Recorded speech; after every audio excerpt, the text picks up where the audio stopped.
Pitch decks. They are stripping out nuance, they are watering down our argument, and they are costing us the clearest version of our ideas, which if you're like me, who pitches clients on ideas and strategy, we are leaving money on the table. Now, I recently switched to a new way to communicate things, and I want to explain it. I reread Edward Tufte's The Cognitive Style of PowerPoint. His argument is that decks like Google Slides or PowerPoint are low fidelity ways to communicate information. We're forced into like a bullet point hierarchy. There's not enough words on the slide. And this, as a result, strips a lot of the important information that needs to be communicated. He uses an extreme example in the PDF of NASA and the Challenger disaster. Critical engineering data was buried in bullet points and leadership didn't grasp the severity of the situation. I read another book about Amazon from A to Z, and it talked about Bezos reading this PDF, and he banned PowerPoints across the organization, replaced it with the 6-pager, which is basically 6-page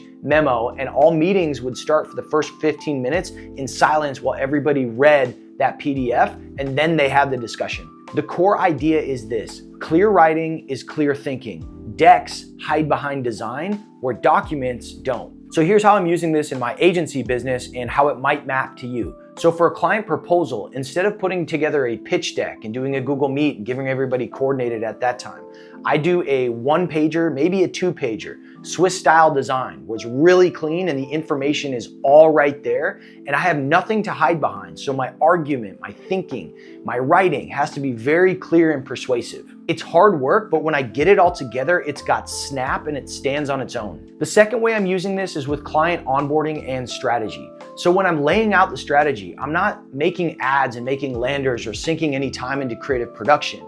I'm putting my thinking on paper. I think we should go with these headlines and appeals. This is the offer that we should talk about. We shouldn't do this because of that. We should do this because of that. And then I can lay those things out in a couple sentences instead of like a bunch of slides. And it's all right there, which allows the client to see I'm thinking about this, this, and this. I'm thinking about these other points, and maybe we can go there later, but for now we're gonna start here. And that lands as like one paragraph. And when you read it, you really start to like underline and understand why I'm thinking about things, which helps me in the pitch and the back and forth when I'm trying to persuade the client to my opinion. So a couple other benefits of doing it this way. You're not wasting any time designing slide decks, and you get all that time back to putting it into your argument and your persuasion. Your thinking has to be clear. It can't hide behind bedazzle. You gotta put it out there and you gotta be able to stand behind it, or you're gonna lose the pitch. It's a differentiator. If everyone else is sending pitch decks and you're sending a dense 1-pager with a really clear argument that's well written, whoever's reading that and making a decision is automatically gonna think this is different,